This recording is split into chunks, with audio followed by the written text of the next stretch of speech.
जय श्री राधे गोविंद। हमारी किशोरी जी हम सब पर अपनी कृपा बनाए रखे। आज हम इस वीडियो में विनायक चतुर्थी व्रत कथा सुनेंगे। श्री गणेश चतुर्थी व्रत की पौराणिक कथा के अनुसार एक बार भगवान शिव तथा माता पार्वती नर्मदा नदी के किनारे बैठे थे। वहां माता पार्वती ने भगवान शिव से समय व्यतीत करने के लिए चौपड़ खेलने को कहा। शिव चौपड़ खेलने के लिए तैयार हो गए, परंतु इस खेल में हार जीत का फैसला कौन करेगा, ये प्रश्न उनके समक्ष उठा तो भगवान शिव ने कुछ तिनके एकत्रित कर उसका एक पुतला बनाकर उसकी प्राण प्रतिष्ठा कर दी और पुतले से कहा, बेटा, हम चौपड़ खेलना चाहते हैं, परंतु हमारी हार जीत का फैसला करने वाला कोई नहीं है, इसलिए तुम बताना कि हम दोनों में से कौन हारा और कौन जीता। उसके बाद भगवान शिव और माता पार्वती का चौपड़ खेल शुरू हो गया। ये खेल 3 बार खेला गया और संयोग से तीनों बार माता पार्वती ही जीत गईं।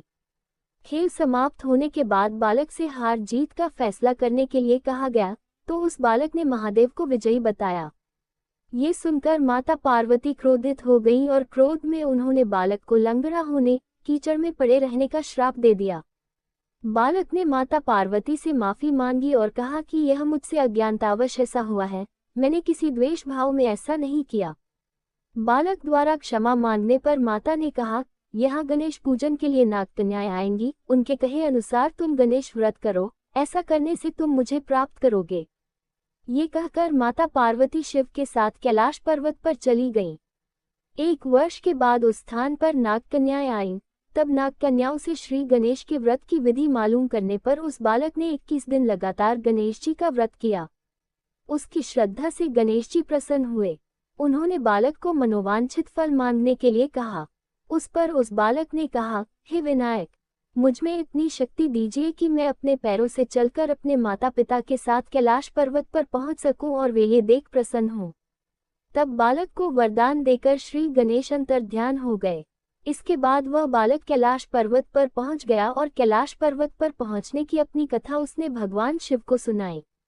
चौपड़ वाले दिन से माता पार्वती शिव जी से विमुख हो गई थी, अतः देवी के रुष्ट होने पर भगवान शिव ने भी बालक के बताए अनुसार 21 दिनों तक श्री गणेश का व्रत किया।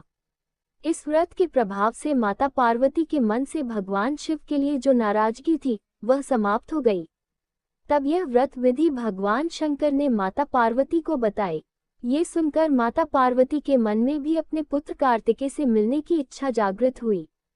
तब माता पार्वती ने भी 21 दिन तक श्री गणेश का व्रत किया तथा दूर्वा, फूल और लड्डुओं से गणेश जी का पूजन अर्चन किया।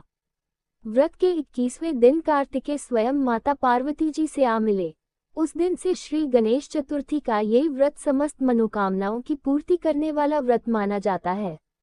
इस व्रत को करने से मनुष्य के सारे कष्ट दूर होकर मनुष्य को समस्त सुख सुविधाएं प्राप्त होती हैं।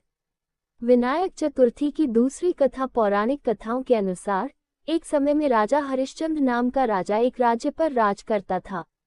उस राज्य में एक कुम्हार था जो अपने परिवार का भरण पोषण करने के लिए मिट्टी के बर्तन बनाता था।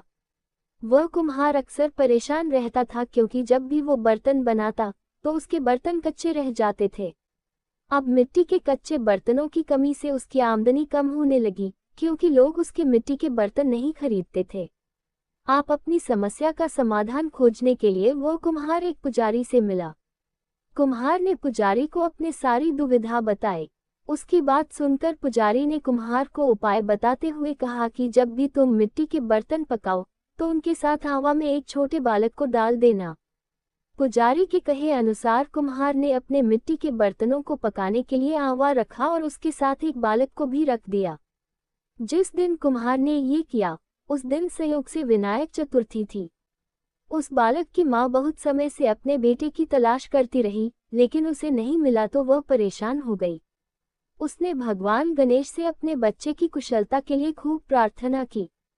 अगले दिन सुबह जब कुम्हार ने अपने मिट्टी के बर्तनों को देखा कि उसके सभी बर्तन सभी अच्छे से पक गए थे, साथ ही बच्चा जो आवा में था वह सही सलामत था और उसे कुछ नहीं हुआ था। ये देखकर कुम्हार डर गया और राजा के दरबार में गया। राजा के दरबार में जाकर कुम्हार ने सब कुछ बताया। इसके बाद राजा हरिश्चंद्र ने बालक और उसकी माता को दरबार में बुलाया।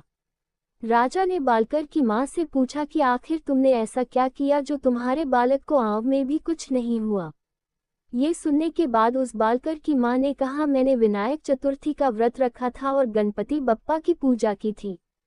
इसके बाद कुम्हार ने भी विनायक चतुर्थी का व्रत रखना शुरू कर दिया और इस व्रत के प्रभाव से उसके जीवन के सभी कष्ट दूर हो गए और वह खुशहाल जीवन व्यतीत करने लगा।